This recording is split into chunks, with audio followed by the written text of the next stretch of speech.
Thank you so much, Claire. It's truly not discuss the book with Daniel. I've never met him before. I've never read any of his works prior to this, but I certainly will go back and look and read the Boys in the Boat now that I've read Facing the Mountain. It really is quite an amazing journey. And if you can see behind me, what I have is a Taoist saying back there: the journey is the, well, I can testify that the journey Daniel took me on in this book was more than rewarding. It really illuminated so many of the dark recesses where anti-Asian sentiment in the United States has been hidden. But more than that, it also is a story that tells of heroes, of people who are not afraid to stand up for what they feel are the rights that all Americans are entitled to, even those who are not American citizens. And this is something that was experienced by the Issei, as Daniel brings out, so wonderfully in his book. And as a professional historian, I just like to say that, history should not read like an autopsy report that's full of statistics, scientifically dry, treating the past as something dead and useless. And that is what academia has done to this social science. I know I've been in it for 25 years since I graduated in the University of Hawaii. And, essentially what academia has done is to abandon Herodotus and embrace Foucault, or some other theory-driven approach that has a very predictable ending. I call it cookie-cutter history. What Daniel Brown has done in Facing the Mountain is breathe life back into the past. He has every situation, every little fact that he presents really comes alive. And the way Daniel writes is what got me interested in becoming a historian so long ago. But again, to lament what I have to deal with in my profession, I don't get to read works like this that are so just engrossing and enjoyable, but at the same time, very thought-provoking, and at times may make some of us cringe when we have to look in the mirror of American society as white folk and reflect upon what has the way that people of color have been treated, going way back to 1492. So anyway, I just wanted to say thank you, Daniel. Mahalo, as a graduate of the University of Hawaii, that, as a Haole who graduated from UH, I can appreciate the spirit of Ohana that you have infused into the narrative. And congratulations is, I think, all I need to say after that introduction. Thank you. Thanks so much. It's, the whole Hawaiian part of this story, and Hawaii is just part of the story, but it's a very important part. It's really been eye-opening and such a warm experience for me. I spent quite a bit of time in the islands talking to family members of the guys I'm writing about in this book. And the enthusiasm and the warmth with which they embraced me and my efforts was just overwhelming. So it was a really, I'd been to Hawaii as a tourist a number of times, but being there in this different capacity, really getting to know people was just a really positive, affirming experience. Well, let me start with a couple questions for you about the book, about the title. Why did you choose the title Facing the Mountain? So actually, I should give credit to my wife, Sharon, who came up with it. It kind of operates on two levels.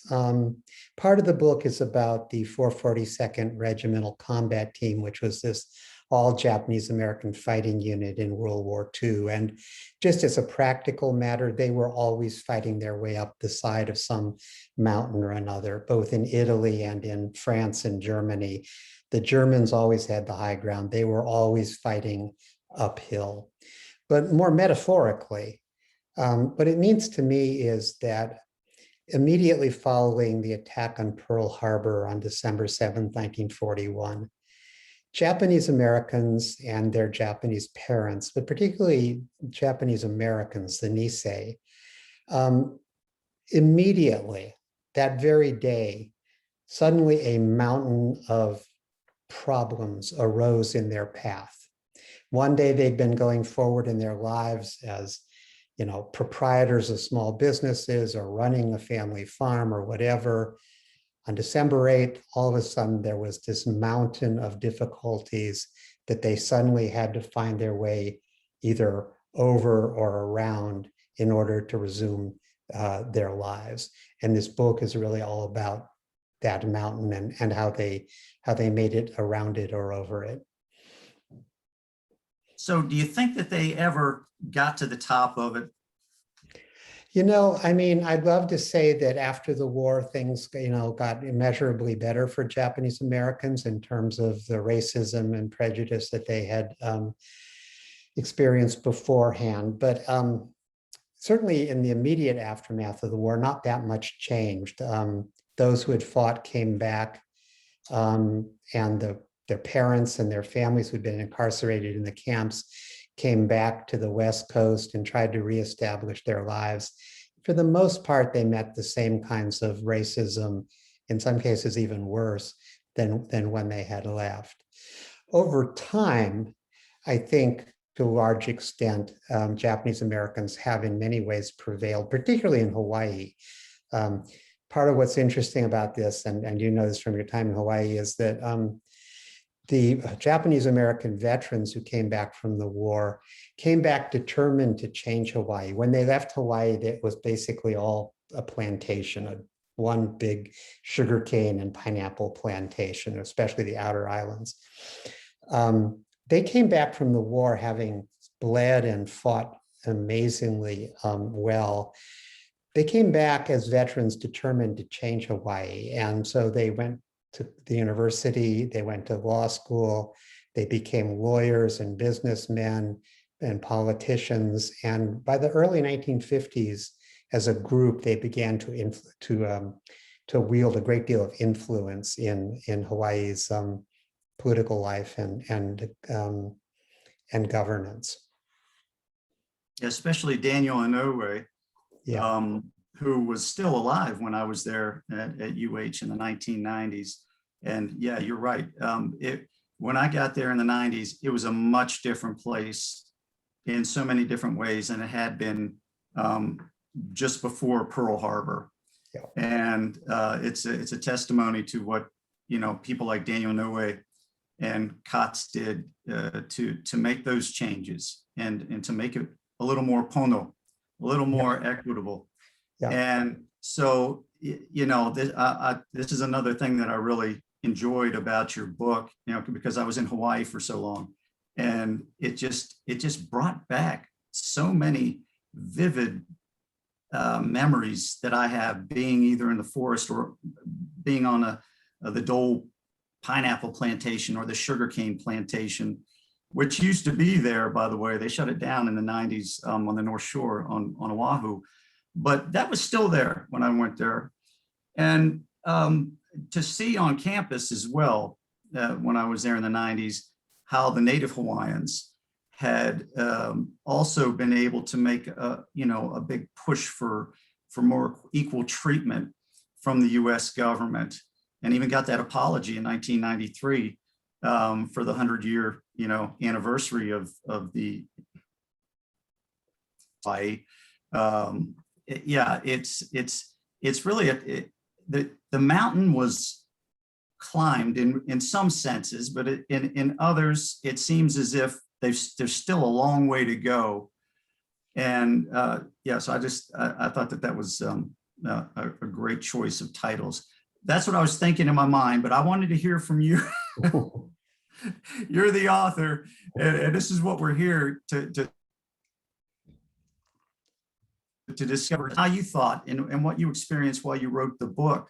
So in that vein, I'm just kind of curious, could you tell me and all of us about how you got involved with the project, and especially with the Project Densho and Tom Ikeda? Yeah, so this book grew out of conversations I had with Tom Ikeda, who lives in Seattle. For the last 25 years, Tom has been running the Densho project. And what they've been doing for this 25 years is videotaping, recording the oral histories of Japanese Americans, particularly Issei first generation and Nisei second generation. So people who lived through the World War II experience by and large. I met Tom and he explained what he was doing. And I think it was that very day I went home, and all these videotaped oral histories are available online on his website, densho.org. And I sat down and I started listening to a lot of these oral histories. And I was just really, I'm a person who's all about story. I just really love good stories. And I was just finding one really good story after another on the Densho site. And so over the course of the next few months, working with Tom, going back and forth, I solicited his advice in making contact with some of the family members of some of the people whose stories I was listening to, and gradually began to whittle it down to a small enough number of people that I could make a book, something like The Boys in the Boat, with a reasonably small cast of characters. So what I did was I realized that right in the aftermath of Pearl Harbor, as I was saying, Japanese Americans and their parents had all kinds of problems to overcome. But young draft age men, Japanese American men of draft age, had a particularly difficult situation. The kids they were going to high school with, millions of other young American men were flocking to enlist in the US military. But when they went down to the Selective Service Office, one of them was Fred Shiosaki, for instance, from Spokane. When Fred went down to the Selective Service Office in Spokane, he was told, no, he can't enlist. He was considered an enemy alien. Even though he was an American citizen, he was classified as an enemy alien. So for hundreds of thousands of these young men who wanted to serve, they were told they couldn't serve because of their race. For other young men, there was a crisis of conscience. A lot of them didn't want to serve. They wanted, in fact, to resist. Their families, and in many cases themselves, they were being incarcerated now in the months after Pearl Harbor. They're being made to walk away from their businesses and their schools and leave beloved pets behind and just completely overturn their lives and be incarcerated in these camps. Those young men felt very strongly they did not want to serve in the American military. They wanted to resist so long as their families were incarcerated. They wanted to resist on principle the injustice of it.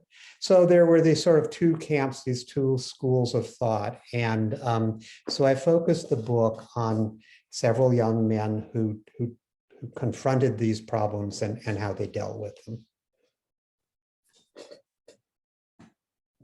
Well, jump in here with a name and then you can run with it, because one of the figures that you had whittled it down to also had ties here in Spokane, although he's not from here. I believe originally he was from Seattle area. And that is Gordon Hirobayashi. And I wonder if you could just give us, because I'd never heard of him before, but oh my goodness, what an amazingly strong individual. I came out of this after reading your book thinking, okay, now I got to put together a unit when I teach my history of modern Japan, because I do one part about Japanese Americans here in the US. And I'm just going to talk about Gordon because he is just phenomenal. So please just tell us about him. He's Yeah, incredible. Gordon is such an interesting guy. Gordon was a student at the University of Washington when Pearl Harbor happened. He also happened to be a Quaker and a conscientious objector even before the war began. But Gordon's initial problem was a curfew. Immediately after Pearl Harbor, anybody of Japanese ancestry in Seattle, American or not, had to abide by an 8 p.m. curfew. And Gordon immediately knew that this was racially motivated, and he believed it was wrong. So almost immediately, Gordon began to deliberately defy the curfew. In fact, he kept a journal in which he wrote down occasions on which he was out after 8 p.m. Then, when the time came for the Japanese Americans in Seattle to be put on buses and taken away to these camps, Gordon just didn't get on the bus. He became the last Japanese American, the only Japanese American living in Seattle as the last of the buses left. Instead, he sat down and he wrote a long, detailed, carefully reasoned statement outlining why he felt that both the curfew and the incarcerations were wrong and illegal and unconstitutional. And he took this statement and he went downtown Seattle and he walked into the FBI offices downtown, handed them the statement, and turned himself in. And the FBI guys did not know what to do, didn't know what to do with Gordon. He's a very interesting guy, sort of implacable and unflappable. So it took a long time for them to figure out what to do with him, driving him all over Seattle, trying to get him to sign these forms that he wouldn't sign. At any rate, that began a long legal battle during which Gordon was in and out of first the King County Jail, and then a work prison in Arizona, and then finally a federal prison in Washington State. And his legal case worked its way up to the Supreme Court and became a very famous landmark case. So Gordon sort of in the book represents sort of this principled resistance to the incarceration and the curfew and sort of the general resistance to the racially motivated policies. Yeah, and just to pick up on that, there's a lot of ironies and contradictions that really come through in your work. And speaking of Gordon, one of those was when he was, I forget which one of the prisons he was in, but he was placed in the all-white cells instead of the colored cell. Could you tell us a little bit about that? Yes, well, so I think that was, well, he did it first in Tucson and then at McNeil Island, basically the same issue. He, even though the white cells of white block was presumably more privileged than the block that was reserved for people of other races, Gordon objected to the fact that he was being categorized as white when it came to being imprisoned or given a cell assignment, but he was categorized as not white when it came to things like the curfew and being incarcerated in these camps. So Gordon was always parsing the issues out along, what he believed were fundamental constitutional grounds and standing up, actually incredibly bravely for a young man who was in his early 20s, defying the entire American government in this way over matters of principle. I see his, the other guys I write about who fought in the 442nd, undeniable courage on the battlefield. But to me, Gordon's just sort of a different face of courage, the courage to stand up for something that is so clearly un-American and take the consequences of it. Yeah, he's just such a phenomenal individual. And there's something that you write about in here. And to go off of that contradiction angle, they're all the Japanese Americans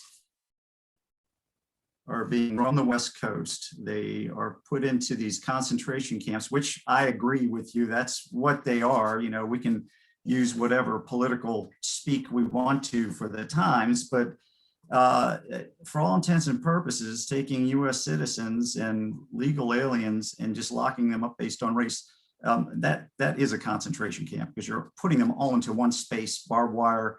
It's a prison camp is what it is. And in that vein, those, there were a lot of fractures in the community itself amongst the population of Nisei and Issei. Some who said, once they got in the camps, when the orders came out that allowed the young men to finally, like Fred did, be able to go and enlist in the army and fight for their country. I mean, there were really deep divides between these peoples generationally or and emotionally. Yeah. I was wondering if you could speak about that in the camps, but also after you do that, if you wouldn't mind, you could talk about the divide between the 442nd and the 100 and the 552nd or 522nd. You can correct me on that. Where the Japanese Americans, moved into basic training in Shelby. You had a very similar situation. Yeah, so first of all, within the camps especially, young men of draft age, once in early 1943, the Roosevelt administration reversed course and decided to allow Japanese American young men to enlist. And they created 100 infantry battalion had been created just before that. They created the 442nd Regimental Combat Team. Within the camps, this created a huge uproar, particularly among Nisei men, second generation men, about whether they should enlist or, again, whether they should resist enlistment. And later, when they started drafting Japanese American men, whether they should resist the draft as long as they were being held in these camps. And these debates over this just tore families apart. I mean, to this day, there are family members 75 years later that have real problems with each other over decisions that were made over this issue back in the camps. Some of the young men, as I say, did not want to cooperate with the government and certainly did not want to cooperate to the extent of joining the military and fighting for a government that had imprisoned their parents and themselves. Others, though, decided that or believed that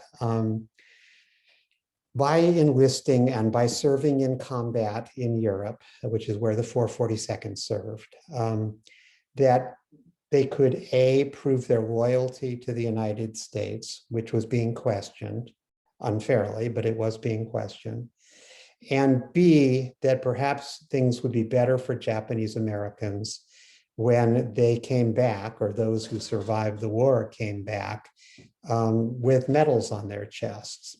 So huge debate. And as I say, it just ripped apart the communities within the camps.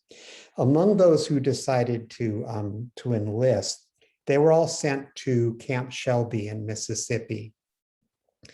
And within days of them all arriving in Mississippi at Camp Shelby, fist fights began to break out all over camp, because there were two very distinct groups of kids, of young men. There was a large contingent from Hawaii. Young men in Hawaii volunteered in enormous numbers. There was a smaller contingent who had volunteered out of these camps on the mainland. And it was like mixing oil and water. The Hawaii guys universally spoke Pidgin English, which is this Creole language that's spoken in the islands, grew up on the plantations. And it's pretty much unintelligible if you're not familiar with it. The mainland guys couldn't understand what the Hawaii guys were saying, and sort of snickered at them. The Hawaii guys felt disrespected by that. And so, as I say, fights started breaking out. And they were just culturally so different. The guys from the islands had grown up in plantations or in plantation towns, had sort of a hang loose Hawaiian attitude towards life. They really liked to party and have fun. The young men that came out of these camps were very serious by and large. They had mostly been raised in pretty typical middle-class American communities. Some of them were students at UCLA or Washington State or wherever. And all of a sudden they're mixing with these kids from plantations in Hawaii, and they just couldn't get along. And it went on for months, actually. And for a while, the commanding officers were thinking about disbanding the 442nd. They didn't think these two groups were ever going to get along. Finally, ultimately, they did. They became one of the most cohesive and effective fighting forces in American history, actually. Yeah, the most highly decorated, and I believe, as you point out in the epilogue, had the highest wounded and death rate, I think, for any unit in all of World War II. Actually, they were they are generally believed to be the most decorated unit of its size and its length of service, not just in World War II, but in American military history. It took a long while for a lot of those medals to come, but when they did eventually come, they wound up being extremely highly decorated, and they also had an enormous casualty rate. Yes. So, if you don't mind, I'd like to read some passage or two, and kind of give people a taste, if they haven't read your book, of your writing style. And what I really enjoyed about Daniel's writing is how it really does, for myself, having lived in Hawaii and graduated there from UH, you bring the whole islands into everywhere these guys are going. The Buddha heads, as they were called down there in Shelby. And so just let me read this. It really does kind of show that spirit of aloha that's always with the Hawaiians. This is on page 214. Perhaps the best of it, though, was the Great Pig Bonanza. It started one afternoon with someone in Cat's artillery unit, the 522nd's B battery, spotted a hog rooting around the trunks of some shrubby oak trees. One of the island boys, assuming it was a wild hog, thought it looked decidedly plump and pink, grabbed his M1 rifle and shot it. Excited at the prospect of a traditional luau treat, the boys decided to make kalua pig. They tried to dig an imu, a pit in the ground in which to roast the pig with hot rocks, but the water table in Louisiana was far too high. The pit just kept filling with water. So they cooked it huli style instead, roasting it whole over the hot coals on an improvised rotating spit. Before long, the woods were full of roasting pork, and the boys were leaning over the fire, greedily cutting slices of sweet, moist meat from the flanks of the animal with their combat knives. Island boys and mainlanders alike, they feasted.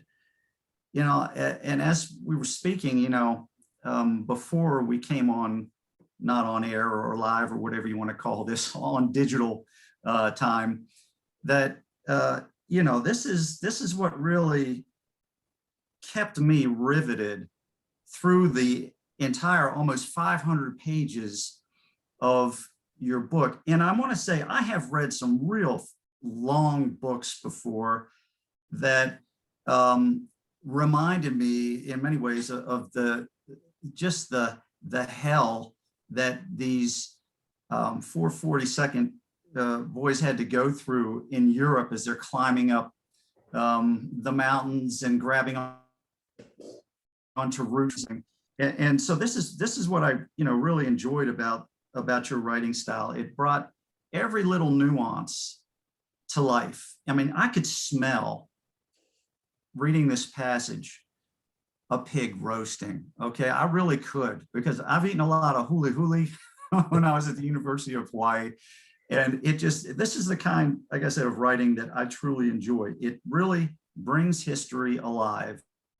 It makes you're there as if you're witnessing it, as if you're dancing the hula, like you have. And by the way, the book is very wonderfully illustrated with pictures such as this. And this is some of the Buddha heads doing their thing, just doing a dance, improvising. These guys were so carefree and loose. I just have to ask you another question about the go for broke. And if you wouldn't mind explaining how that motto came to be such a defining, I guess, slogan or mantra for this unit. So I believe the go for broke, as you say, was their motto from an early time. And I believe it came from the fact that the Hawaii guys especially loved to play dice. They loved to shoot craps. And when they did, they'd yell, they'd bet huge amounts of money. These guys, for the money they had, they were betting $20, $50 on a throw of dice in the middle of the Depression. That was a lot of money. And so they were always encouraging each other to go for broke, go for it, go for broke. And so that became the motto. And it was when they were in battle in Europe, it was something they continually told one another, told themselves. It's one of the reasons they had the extraordinary battle record that they did. Is these guys were fearless. As I say, they were always fighting their way up the side of some mountain or another. And they were always going for broke. So there's actually a US postage stamp that's just been issued in commemoration of these guys. And I believe it says go for broke on the stamp. Long overdue, certainly, for those young boys who put their lives on the line for a country that didn't want them for the most part. Yeah. Like I said, those are the contradictions and the ironies that just come through. I love it because, history's not neat. It's messy. And that's what you bring out so much in what one might think at first blush is, well, all the Japanese, they must be united and everybody's thinking the same thing. And no, it's a lot more complicated. Yeah. I mean, I think that's one thing that I learned from, the 4 years I spent researching this project is I thought I knew a lot about the, Japanese American experience. And I think most Americans, or at least most people out here on the West Coast, think they know quite a bit about the incarcerated, the camps and all that. Wow, it just turns out to be much more complicated than when you start talking to individuals and the actual experiences they had, both in the camps and also those who served in the military. It's just, it's really complicated. But what appealed to me about these stories, it's kind of like in The Boys in the Boat. All these guys, whatever their background, Hawaii or mainland, resistor or military, they all were these sort of typical of their generation of Americans, really. They were all earnest, good-hearted, good-willed, trying to do what they believed the right thing was and really going for it. And so it has, for me, resonance with that other story in that sense. Well, and, like I said, this is such a rich book. It's hard for me to really pick out some passages because, I've got, as you can see on my book, I've got it marked up. I've got a whole bunch of these pages, not dog-eared, but just kind of tagged. So something I could just, run with here. I'm having trouble really figuring which one I want to do next because I wanted to get into what happened when they got back. and how, these soldiers these young men who had been through hell and back, those who made it, what awaited them and their family concentration camps. And so let me just go with what's on page 372 and 373. It's on November 9th in Parker, Arizona, the little railroad town just north of the Poston concentration camp. A Nisei soldier, Private Raymond Matsuda, one of the people you follow through in this book so wonderfully, wandered into a barber shop to get a haircut. He was on crutches. Back on July 22nd, as the 442nd approached the Arno, he had been shot in the knee. Now, recently released from a hospital in California, he was on his way to visit friends incarcerated at Poston. He figured he should get spruced up before heading down to the camp. So, wearing a uniform blazoned with the 442nd patch and 6 or 7 other Army ribbons and badges, including the combat infantryman's badge and he hobbled through the barbershop's double swinging doors. He did not see, or chose to ignore, a sign on one of the doors. "Japs, keep out, you rats," all in caps. The proprietor, Andy Hale, took one look at Matsuda, strode over to him, cussing, and shoved him right back out through the doors and into Parker's single dusty street, crutches and all. Asked about it later, Hale was unapologetic. "I don't want none of their business. I sure as hell won't work on a Jap." When someone pointed out that Matsuda was both an American citizen and a wounded US Army soldier, Hale just snarled, "They all look alike to me." That, like I said, there's so many really powerful passages that you pack in here. And this is one of them that really struck me right in the face. So I wonder if you could, kind of speak on that. Yeah, well, and it's just an unfortunate fact that even after they came back, as I say, the 442nd was incredibly decorated. There were newsreels actually that featured their bravery that the Army put out. And, quite a few Americans must have seen those in their movie houses. Nevertheless, as these guys began to come back from the war, many of them wounded, almost all of them decorated in one way or another. Most of them had pretty quickly ran into the same kind of anger that had been directed at them and their parents, particularly right after Pearl Harbor.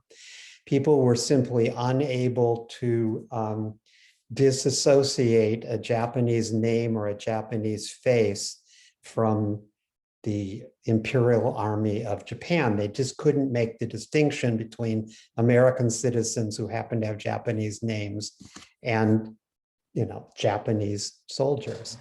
And, we've seen this over and over in our history. One of the things I learned was that the kinds of insults and the kinds of sort of tropes and images and racist phrases that were hurled at these guys before, right after Pearl Harbor, when they came back from the war, those images were already in the American psyche. They'd been there since the gold rush in California, when Chinese immigrants ran into enormous amount of violence and racial prejudice.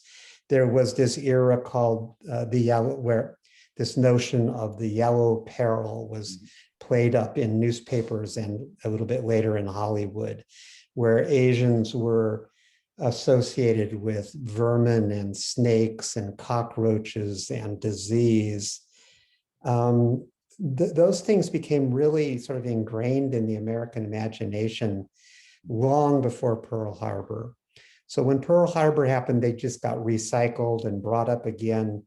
After the war, they got recycled, brought up again. And unfortunately, I think we've seen a lot of them brought up more recently. They are old tropes, they're old images, they're at hand, and they're easy to weaponize by somebody that wants to weaponize them. Yeah, yeah, absolutely. And, you know, for those of you who don't know, because you wouldn't, because you don't know who I am, but my wife is, and you know, I live out here right on the border with Idaho. So let's just say when I came out here in 2002, I got to experience a lot of things here, more so in Idaho than in the state of Washington. But you know, it was just from my perspective, seeing how people treated my wife and then me with my wife. And to quickly, Gordon, he really was a pioneer. I mean, he married a white woman back during World War II. And, you know, I love how you talk about the miscegenation laws and everything. And so I've got a lot more I'd like to say, but I just want to leave you with one last question, because we're just about, you know, at the time limit for my portion here. So basically asking you, what are your personal bigger picture aspirations for the book? I mean, what impact would you like it to have on people who read it? Yeah, so I just wanted to mention that Gordon actually lived in Spokane and was married in Spokane to Esther Schmo. I can't remember the name of the church. I believe it's still there downtown someplace. Anyway, my hope for the book, you know, a book's not going to change the world, but I think that, I mean, what I do, as we were saying before we came on, I'm not like you, I'm not an academic historian. I'm not a professional historian. But what I do— I would debate that. I think you are. I mean, this is stuff that I wish that I could write. They just won't publish it. Well, what they give me a PhD, then I'll believe you. But what I do is I take, you know, small bits of history and I try to personalize them. I try to find real people who've lived through a slice of history, whether it's the Olympics in Berlin in 1936 or this story. I try to find real lived experiences, real people who've been through this piece of history. And by making my readers acquainted with them, letting my readers get to know them in really personal terms as much as I can, I think that, you know, helps all of us. I think it broadens minds. It broadens my mind to get to know, in this case, these 4 young men that I write about in this book. It's expanded my universe immensely to get to know them and their families. My hope is that readers, as they read this book, will just, you know, have a little more understanding of the history, a little more understanding of what their immigration experience was like, for instance, for their parents who fled horrible conditions in Japan, worked very hard. Fred Chiyosaki's family worked to create this laundry business in Hilliard. By learning about these individuals, I think it brings history to life, but I think it also helps people empathize more with different groups. Thank you. It's been an honor to be able to have this discussion with you. And thanks again, Clara, for inviting me. Oh, absolutely. It's so nice to have you, Ed. So let's open it up to audience questions now. We have lots of time, so you can go ahead and drop your question into the chat. The first one, which I actually got several days ago in my email inbox, is from Florence Bingham. And she says, I loved Facing the Mountain, as I did with Boys in the Boat. I marvel at all of the research that it's done. How do you keep track of the information, dates, facts, quotes that you collect? Do you record everything on your computer, or use index cards, or several question marks? Nobody should emulate my research process. If you could see my desk, you'd be horrified. It's stacks of papers. My computer desktop is also kind of a mess. I wish I could say that I had some organized principle, some organized system for, you know, keeping track of it all.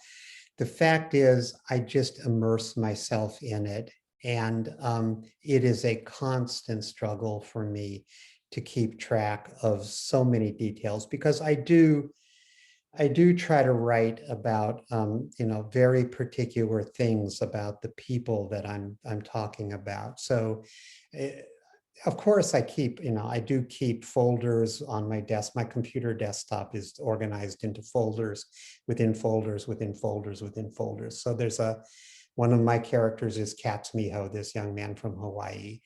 Within the Katsumiho folder, there's a folder about his parents. There's a folder about the town he grew up in.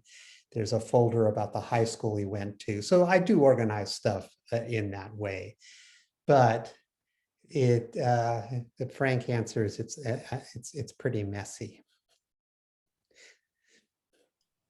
All right, and speaking of writing about very specific things, Susan is wondering if the pig was truly a wild pig or if it was maybe something that just got loose. Yeah, actually, the Hawaii guys were so fun. No, it was definitely not a wild pig.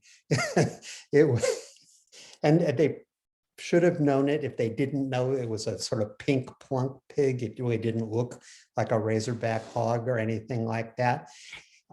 It began a sort of a frenzy of pig shooting, actually. The Hawaii guys enjoyed that first pig so much that they went on subsequent hunting trips. And in fact, what they were hunting were the domestic pigs of some local farmer. The farmer eventually sent a bill to their commanding officer at Camp Shelby, and the commanding officer very happily paid the bill.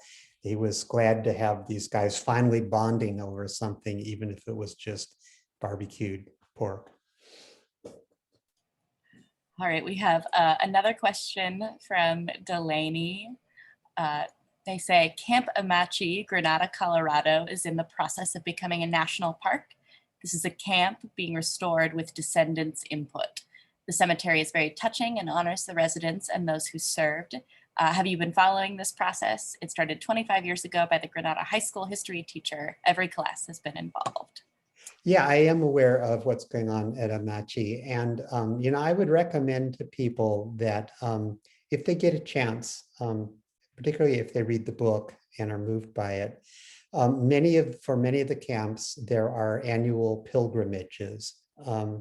And you certainly don't have to be Japanese American to go on one of these pilgrimages.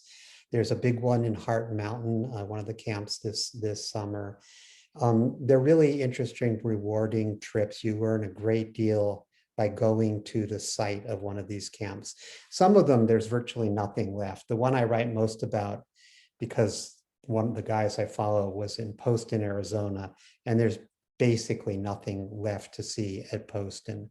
But at Manzanar, at Amache, at Heart Mountain, there are museums and monuments and tributes and educational facilities, and it's really an interesting experience to go visit those, either on your own or in one of these organized yearly pilgrimages. All right, and Bill is wondering if you could elaborate on the significance of Fred Korematsu. So yes, Fred Korematsu, there are basically, there's two cases that I think most people are most familiar with in terms of the Supreme Court and Japanese Americans. One is Gordon Hirobayashi, who I mentioned, who fought his case all the way up to the Supreme Court. When his case reached the Supreme Court, the court sidestepped the constitutional issue of the incarcerations. It ruled only on the curfew that Gordon had been found guilty of violating. And there was never really any doubt that Gordon had violated the curfew. He admitted it. So they simply ignored the constitutional issue of the incarceration. Korematsu, and they did so unanimously. So Gordon lost. Fred Korematsu also lost. His case was also, he resisted incarceration. His case was taken all the way up to the Supreme Court. That court had, as I recall, a divided decision. I think it was 6-3. So there was some dissent, but it basically justified the incarcerations on the basis of what they called military necessity. So I think most legal scholars today consider that both Hirobayashi and Korematsu were wrongly decided. There's really very little dispute about that at this point. These were clearly constitutional violations. Nevertheless, those were the findings. Gordon's case was later vacated on a technicality. So that's pretty much the course of Korematsu.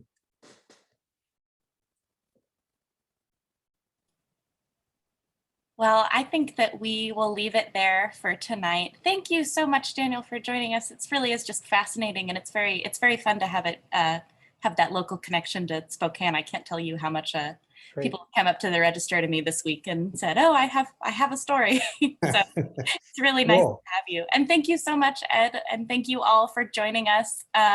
You can buy the Facing the Mountain at Auntie's with the book plates. Have a great night, everybody. Thank you. Bye-bye. Thank you.